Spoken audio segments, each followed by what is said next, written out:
మన వారాహి సిల్వర్ జ్యువెలరీలో అద్భుతమైన ఆఫర్స్ పొందండి మరియు కారు గెలుచుకునే గొప్ప అవకాశం. గత కొన్ని నెలలుగా తెలంగాణలో కేబినెట్ విస్తరణ ఉంటుంది అని వార్తలు వస్తూనే ఉన్నాయి. న్యూ ఇయర్ కి ఆశలు నెరవేరుతాయి అనుకుంటే సంక్రాంతి మూడాలు అడ్డొచ్చాయి.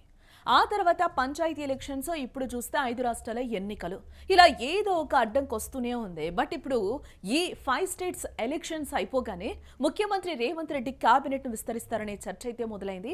ఇప్పటికే కాంగ్రెస్ ప్రభుత్వం వచ్చి అటు ఇటుగా 2.5 ఏళ్లు కావస్తుంది. నెక్స్ట్ 2.5 ఇయర్స్ కి ప్రభుత్వం ఇంకా స్ట్రాంగ్ గా తయారు చేయాలి అంటే ఖచ్చితంగా కేబినెట్ లో కొత్త రక్తం కావాలి. అధిష్టానం కూడా పూర్తి స్థాయి మంత్రివర్గం ఏర్పాటు చేయాలని గట్టిగా డిసైడ్ అయినట్టుగా తెలుస్తూ ఉంది.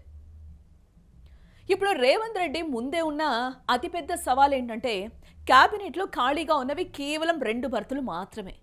కానీ ఆశావాహులు చూస్తే 6 డజను మందికి పైగానే ఉన్నారు. మరి ఈ 2 పోస్టుల కోసం ఎవరి పేరు ఫైనల్ చేస్తారు?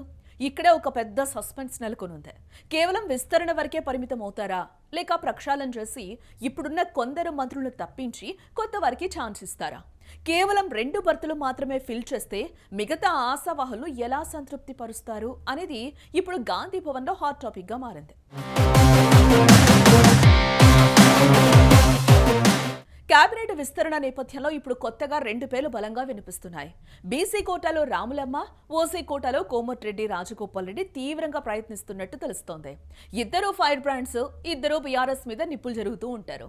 ఇప్పుడు మునుగోడు ఎమ్మెల్యే రాజగోపాల్ రెడ్డి, అలాగే ఎమ్మెల్సీ విజయశాంతి ఇద్దరు కూడా అమాత్య యోగం కోసం కళ్ళు కాయలు కాజాలా ఎదురు చూస్తూ ఉన్నారు.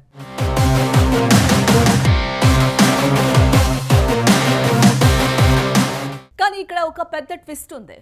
వీళ్లకు పదవులు ఇవ్వకపోవడంతో వాళ్ళు లోపల తీవ్ర అసంతృప్తితో ఉన్నారు.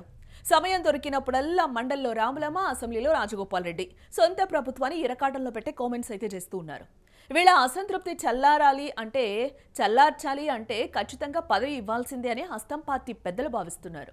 రాజగోపాల్ రెడ్డికి అధిష్టానం నుంచి ఆల్రెడీ పక్కా హామీ ఉంది. కానీ ఫ్యామిలీ కోట అడ్డుపడుతోంది.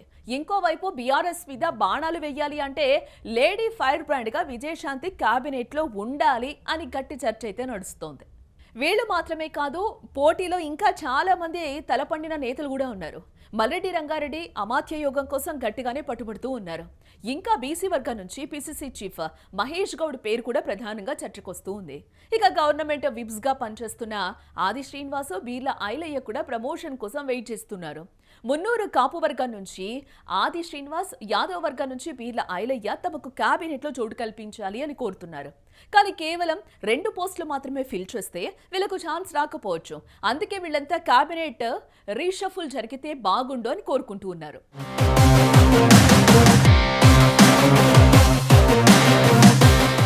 ఒకవేళ సీఎం రేవంత్ రెడ్డి రీషఫ్లింగ్కే మొగ్గు చూపితే ఎవరి పదవులు ఊడిపోతాయి?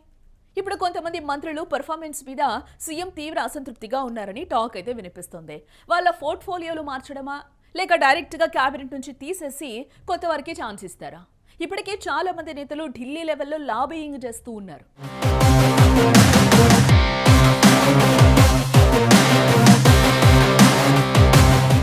ఇదే ఎవరో ఊహించని మలుపు.